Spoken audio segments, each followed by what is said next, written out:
DBC নিউজের নিয়মিত আয়োজন তালিকায় স্বাগত জানাচ্ছি। আপনাদের সাথে আছি আমি রিফাত তাসনোভা। শিল্প খাত দেশের অর্থনীতির মেরুদণ্ড। এই খাত শুধু কর্মসংস্থানের সুযোগই সৃষ্টি করে না, বরং স্বপ্ন আর উন্নয়নের পথে দেশকে এগিয়ে নিয়ে যাচ্ছে বহুদূর। তবে সম্প্রতি কর বাড়ানোর প্রস্তাব নতুন করে শঙ্কা তৈরি করেছে। এতে কি উৎপাদনের চাপ সৃষ্টি হবে? রপ্তানি প্রতিযোগিতায় কি পিছিয়ে পড়বে বাংলাদেশ, নাকি বিনিয়োগকারীরাই মুখ ফিরিয়ে নেবেন? এরকম নানা কিছু কিন্তু হতে পারে। আর সরকারের এমন সিদ্ধান্ত সাধারণ মানুষের জীবনে কি প্রভাব ফেলবে? এসব প্রশ্নের উত্তর খুঁজতেই আজ আমাদের তালিকাটা আলোচনা। শিল্পে কর বাড়ানো বিনিয়োগ বান্ধব। আলোচনা করতে অনলাইনে যুক্ত আছেন ইস্ট ওয়েস্ট ইউনিভার্সিটির অর্থনীতি বিভাগের সহকারী অধ্যাপক পারভেজ করিম আব্বাসী এবং Bangladesh electrical and electronics manufacturers and exports অ্যাসোসিয়েশনের নির্বাহী সদস্য এস.এম. শোয়েব হোসেন নোভেল। আপনাদের দুজনকেই স্বাগত জানাচ্ছি আমাদের আজকের আয়োজনে। শুরুতেই আমি একটু চলে যাব জনাব শোয়েব আপনার কাছে। এই যে কর নীতির যে এই পরিবর্তন দেশীয় শিল্পের উৎপাদনের ক্ষেত্রে এটি কি ধরনের প্রভাব পড়তে পারে আমাদেরকে একটু জানাবেন। না, প্রথমত আমাদের তো প্রভাব পড়বে, এটা স্বাভাবিকই। তো আমরা মূলত জানতে চাচ্ছিলাম যে কি উদ্দেশ্যে আসলে এই কাজটা করা হয়েছে, যে মানে গভর্নমেন্টের কি উদ্দেশ্য, কর বাড়ানো, মানে তার কি ট্যাক্স জিবিটি যেটা সে টোটাল তার এই খাত থেকে সে আয় বাড়াতে চায় কিনা। আয় বাড়াতে চাইলে এখন যে রেশিওতে ছিল সেটা কি সে সঠিকভাবে আদায় করতে পারছে? সবাই কি কমপ্লায়েন্সের ভিতরে ছিল? এখানে যত টাকা আদায় হওয়ার কথা ছিল তত টাকা আদায় হয়েছে, না কত টাকা কম হয়েছে, কত টাকা বেশি হয়েছে, এই অ্যানালাইসিস কি সরকার করেছে? আমার মনে হয় করে না। এগুলি না করেই তারা পরের ধাপে চলে গেছে। তো সবসময় কি ট্যাক্সের রেট বাড়লে কি আয় বাড়ে? তা তো না। মানুষের অনুৎসাহ তৈরি হয়, দুর্নীতির প্রবণতা বাড়ে, ব্যবসায়ীদের সাথে দ্বন্দ্ব তৈরি হয়, মামলা বাড়তে থাকবে।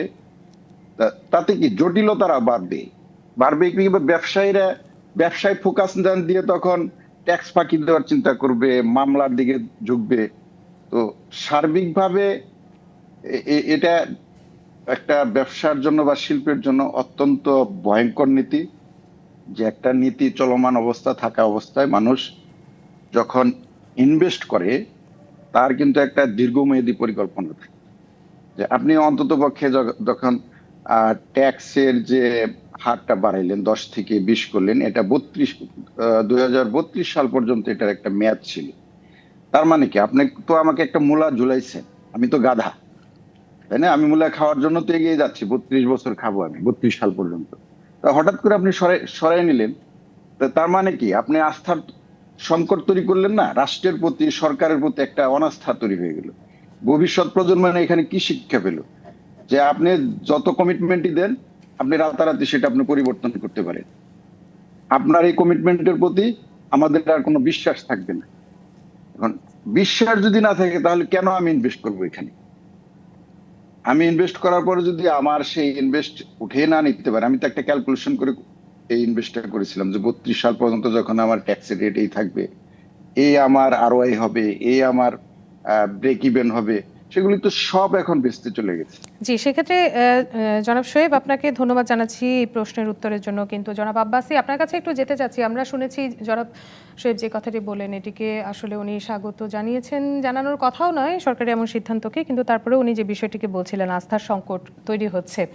আসলে অর্থনৈতিক পরিস্থিতিতে কর বাড়ানোর এই সিদ্ধান্তটিকে আপনি কিভাবে দেখছেন? ধন্যবাদ। আমি শুনছিলাম মনোযোগ দিয়ে। আপনার যে উষ্মা প্রকাশ করেছেন এটা হচ্ছে সঙ্গত, কিন্তু একটা কথা আছে এখানে সিরাজউদ্দৌলার নাটকের সাথে, এখানে হচ্ছে উপায় নাই গোলাম হোসেন। তো আমাদের অবস্থাটা হয়ে গেছে অনেকটা এইরকম। কেননা আপনার মনে রাখতে হবে, আমি কারণগুলো বলছি। ওনার একটা প্রশ্ন ছিল কেন বাড়ালো সরকার। আমি সরকারের হয়ে সাফাই গাইছি না, আমি প্রথমে হচ্ছে ব্যাকগ্রাউন্ডটা বলছি, তারপর হচ্ছে ইম্প্যাক্টটা বলবো, ছোট করে বলছি। এখন আমাদের যে $4.7 বিলিয়ন যে আমরা ঋণ নিয়েছি IMF এর কাছে, এর মধ্যে আমাদের একটা নতুন যে কিস্তিটা নিব, এটা হচ্ছে পরের মাসে, এটা নিয়ে মিটিং হবে। এখন ওই মিটিং এর জন্য আমাদের যে শর্তগুলো ছিল, কন্ডিশনালিটিজ এর মধ্যে ছিল, এটার মধ্যে একটা ছিল হচ্ছে কর আহরণ করা। কিন্তু কর আহরণের যে শর্তটা ছিল, এবার দেখা গেছে যে এই অর্থ বছরে এই এই প্রথম কোয়ার্টারে আমরা দেখা গেছে যে ইনফ্যাক্ট আমাদের NBR এর কর আহরণ হচ্ছে প্রায় 29% কমে গেছে। তো তো সুতরাং এটার এবং আমরা 2023 থেকে জবে থেকে আমরা হচ্ছে আইএমএফ এর কাছে লোন নিয়েছি, ওদের এই কন্ডিশনালিটিস এর মধ্যে গুলো ছিল, শর্তের মধ্যে একটা ছিল হচ্ছে কর আহরণ বাড়াতে হবে, এবং কর আহরণ বাড়ানোর জন্য ওরা বলছে হচ্ছে যে আমাদের ট্যাক্স টু জিডিপি রেশিও হচ্ছে পৃথিবীর মধ্যে লোয়েস্ট না হলেও লো, কম্পারেটিভলি লো, এবং এটাকে বাড়াতে হবে। এবং এটাকে এখন যেটা করা হচ্ছে এটা হচ্ছে আইএমএফ এর কোয়ান্টিটেটিভ পারফরমেন্স ক্রাইটেরিয়া কিউপিসির মধ্যে এটাকে ওই কর আহরণটাকে ধরা হবে। আগে ছিল হচ্ছে যে আপনার বাজেট ডেফিসিটটা কন্ট্রোলের মধ্যে রাখা, আপনার নেট ইন্টারন্যাশনাল যে আপনার এক্সচেঞ্জ রিজার্ভস আছে সেটাকে একটা সার্টেন বেঞ্চমার্কে রাখা, এবং হচ্ছে যে আপনি কতটুকু হচ্ছে যে আপনি আউটস্ট্যান্ডিং ডেট আছে ওগুলোকে হচ্ছে একটা লিমিট সেট করেছে, এখন কর আহরণের উপর চাপ করা হচ্ছে।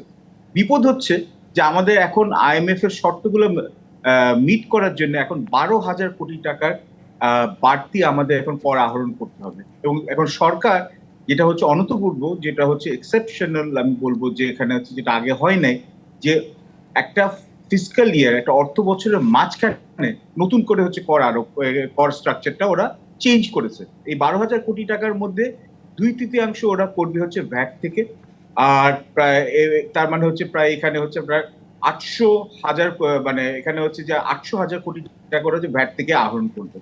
এখন যেটা এই ভ্যাটটা আহরণ করার জন্য ওরা যেটা কি প্রপোজ করেছে হচ্ছে প্রায় 100টা মতো 93টা এখানে কমোডিটির উপর ওরা হচ্ছে ভ্যাট বাড়িয়ে দিবে, ভ্যাট হচ্ছে 15% স্ট্যান্ডার্ডাইজেশন করে দিবে।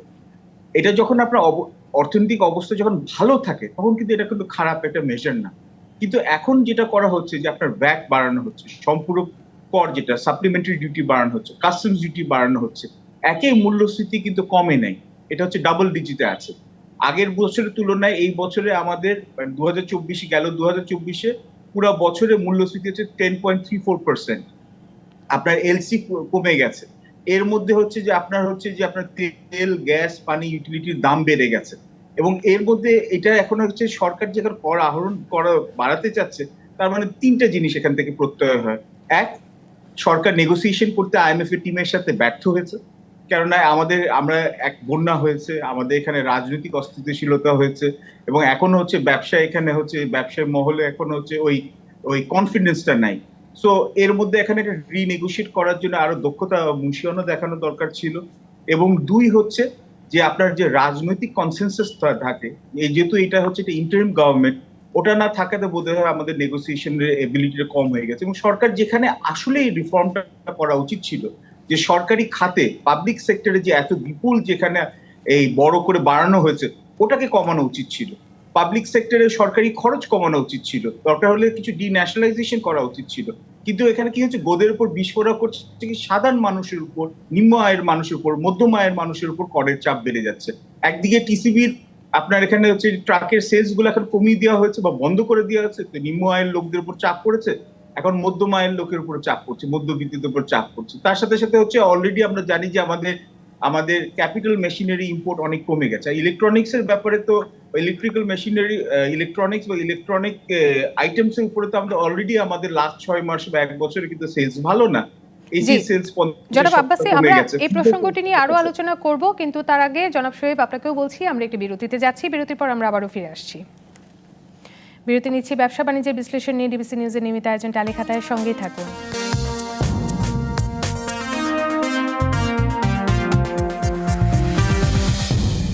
আবারও স্বাগত জানাচ্ছি ব্যবসা বাণিজ্যের বিশ্লেষণ নিয়ে ডিবিসি নিউজের নিয়মিত আয়োজন টালি খাতায়। আমাদের আজকের আলোচনা শিল্প কর বাড়ানো বিনিয়োগ বান্ধব কি না। আলোচনা করতে আমাদের সাথে দুজন অতিথি যুক্ত হয়েছেন, এবং জনাব শোয়েবের বক্তব্য থেকে আমরা পেয়েছি বিনিয়োগ বান্ধব নয়, এবং জনাব আব্বাসী আমাদের যতটুকু বলেছেন আইএমএফ এর সাথে রাজনৈতিক ক্ষমতা যেটাকে আমরা বলি, যদি এটা বলি যে আইএমএফ এর সাথে নেগোসিয়েশনের অভাবে এ ধরনের সিদ্ধান্ত নেওয়া হয়েছে যেটা কর আহরণ বাড়াবে।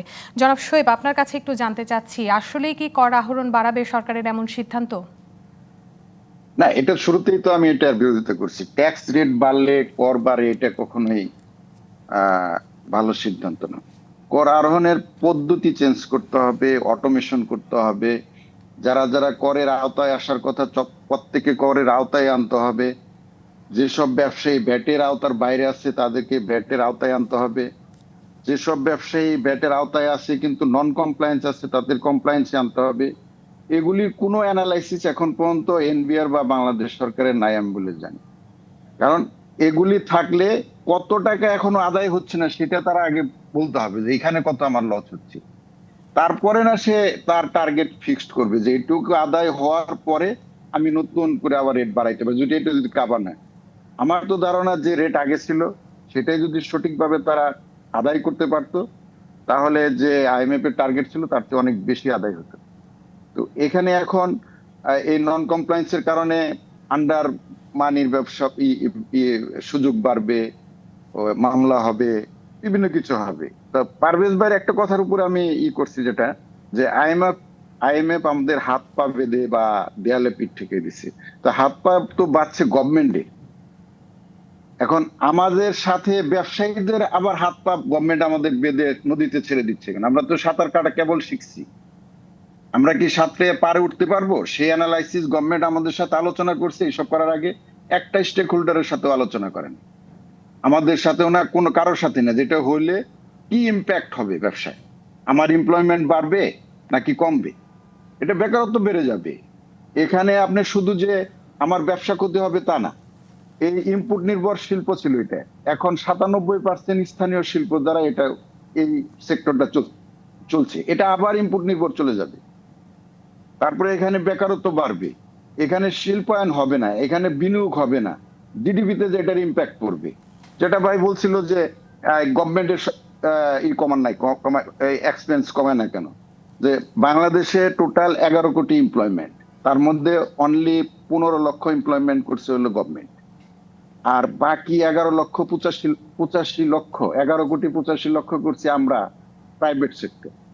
তো গভর্নমেন্টের ওই জায়গায় 1 টাকাও খরচ কমানো হয় নাই, আর আমরা যারা 10 কোটি 85 লক্ষ মানুষ এমপ্লয়মেন্ট করতেছি সেখানে আপনি আমাদের উপরে কষ্ট বাড়াই দিচ্ছে। তাহলে কি আমরা ব্যবসা বাদ দিব? ব্যবসা বাদ দিলে কি 11 কোটি লোকের এমপ্লয়মেন্ট সরকার করতে পারবে? তার যে বাজেট তার অর্ধেকের বেশি খরচ হয় শুধু এই 15 লক্ষ মানুষকে তার পরিচালনা করার জন্য। কেন ওইখানে সে হাত না দিয়ে আমাদের উপরে হাত দিচ্ছে কেন? আচ্ছা আমরা জনাব যদি আব্বাসী, আপনার কাছে এই প্রসঙ্গটি নিয়ে আমি একটু জিজ্ঞেস করি যে তাহলে ওনারা তো বলছেন, তাহলে বিনিয়োগ বান্ধব পরিবেশ তৈরির জন্য করনীতিতে কি ধরনের সংস্কার প্রয়োজন বলে আপনি মনে করেন? দেখুন, এটা হচ্ছে কমন সেন্স। এটা যেটা আমরা অর্থনীতিবিদও লাগে না, আপনার ব্যবসায়ী ঝানু ব্যবসায়ীও লাগে না। আপনি যখন করের হার যখন আপনি বাড়াতে থাকবেন, আপনার কর থেকে যে আপনি এখানে আপনি এই আহরণ করবেন যে আপনার রাজস্ব, এটা কমে যাবে। এটাকে বলে ব্যাকওয়ার্ড বেন্ডিং রেফর্ম। মানুষ ওটাকে এভয়েড করবে। করের জন্য আপনি বলছেন যে ব্যবসায়ী বান্ধব মহল কিভাবে করতে হয়? খুব সোজা কথা। একে হচ্ছে বাংলাদেশের অর্থনীতিতে এখন হচ্ছে মূল্যস্ফীতির চাপ বেশি। 10% উপরে মূল্যস্ফীতি গড়ে থাকে। আর খাদ্য মূল্যস্ফীতি তো আমি 12% মতোই আছে।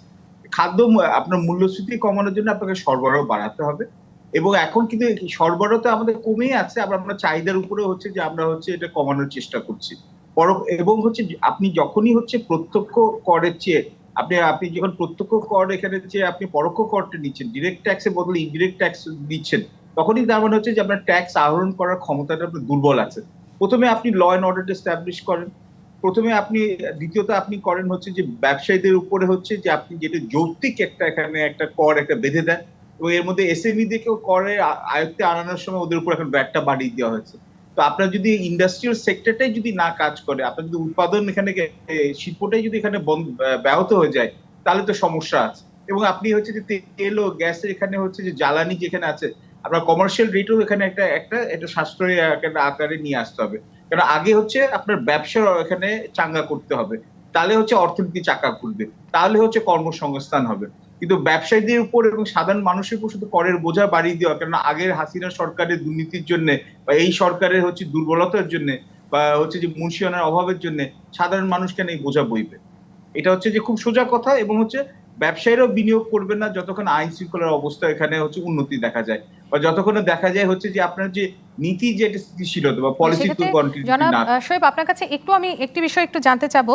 আমদানি নির্ভর আপনার যে খাত, সেই আমদানি নির্ভরতা কমিয়ে আমরা যদি দেশীয় উৎপাদনের দিকে যেতে চাই এবং দেশীয় উৎপাদন বাড়াতে চাই, সেক্ষেত্রে সরকারের কাছ থেকে আপনাদের সহায়তা কি কি চাই? আমদানি নির্ভর যে কোনো সেক্টরকে যদি আপনি স্থানীয় শিল্প পরিণত করতে চান, তাহলে অবশ্যই স্ট্রং পলিসি থাকতে হবে। সারা পৃথিবীতে এটা আছে, এমনকি আমেরিকায়ও আছে। চায়নার প্রোডাক্টকে সে প্রোটেকশন দেওয়ার জন্য 60% পর্যন্ত সে ডিউটি ব্যারিয়ার দিচ্ছে, ইন্ডিয়া দিচ্ছে, বড় বড় দেশগুলি দিচ্ছে। তা আমাদের দেশ কি আমরা ওই আমেরিকান লেভেলের উপরে চলে গেছি যে আমরা এটা করব না? এবং এখানে আরেকটা অনিয়ম হয়, দেখবেন যে লোকাল যারা ম্যানুফ্যাকচারার তাদের কোনো প্রোডাক্ট সরকারি প্রকিউরমেন্টে নেয় না। কারণ হলো এটা বাংলাদেশের কোনো প্রোডাক্ট, কান্ট্রি অরিজিনাল প্রোডাক্টকে বলে যে এটা বি গ্রেডে ফেলে রাখে। ইউরোপিয়ান প্রোডাক্ট, জাপানি প্রোডাক্ট, তারপরে যারা আমেরিকান, তাকে এই গ্রেডে রাখে। আরে আমার দেশের পণ্য যদি আমি ইউজ না করি, গভর্নমেন্ট ইউজ না করে, তাহলে সাধারণ লোক কেন ইউজ করবে? দেশের প্রতি কতটা অনাস্থা আমাদের এই যারা আমাদের নীতি নির্ধারণী পর্যায়ে আসছে। আর ওই ভাই যেটা বলছিল, পারভেজ ভাই, যে আমাদের শুধু সমস্যা কিন্তু একটা না, ব্যাংক ইন্টারেস্ট বাড়ছে, ট্যাক্স বাড়াইছেন জনাব আপনি, শোয়েব, ভ্যাট আমরা বাড়াইছেন। একেবারেই শেষ পর্যায়ে চলে এসেছি। জনাব শোয়েব এবং জনাব আব্বাস, আপনাদের দুজনকেই ধন্যবাদ জানাচ্ছি আমাদের সাথে এতক্ষণ যুক্ত থাকার জন্য। ধন্যবাদ। ব্যবসা বাণিজ্য বিশ্লেষণ নিয়ে ডিবিসি নিউজের নিয়মিত আয়োজন তালিকাতে আজ এই পর্যন্তই, সঙ্গেই থাকুন।